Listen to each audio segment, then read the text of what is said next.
the Roman who sold his empire for gold Rome. 193 when Emperor Pertinax was murdered by his own Praetorian Guard. After just 87 days in power, Rome faced a crisis. Who would be emperor next? The Praetorian Guards had a novel idea. They would sell it to the highest bidder.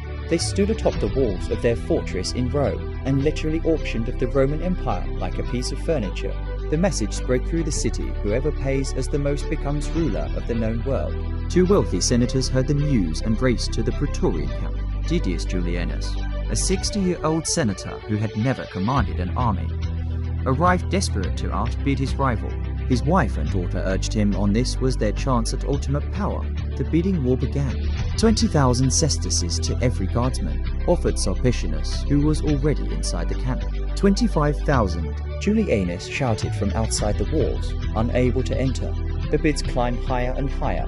The Praetorians encouraged both men, playing them against each other like merchants haggling over grain. The fate of Rome, the empire that controlled from Britannia to Egypt, from Hispania to Syria, hung on who could promise more gold. Finally, Julianus made his ultimate offer: 25,000 sesterces and 5,000 more to every Praetorian guardsman. The guards cheered. They had their winner. On March 28, 193 AD, Didius Julianus became Roman emperor not through heritage, military conquest, or Senate approval, but because he paid the most. Rome was horrified. The Senate reluctantly confirmed him, but the people rioted in the streets. Sold like a slave at auction, they shouted. The prestigious office that Augustus had carefully crafted had become a commodity. Worse still, Julianus couldn't pay what he'd promised. The imperial treasury was empty. The Praetorians grew angry. The entire empire knew their emperor was a joke. Meanwhile, three powerful generals commanding legions on the frontiers heard what happened. Versinius Niger in Syria, Clodius Albinus in Britannia, and Septimius Severus in Pannonia all declared themselves emperor. They began marching on Rome with their armies. Severus reached Italy first. His soldiers were furious that the throne had been sold while they fought Rome's enemies on frozen frontiers. As Severus approached Rome, the Senate realized Julianus was doomed.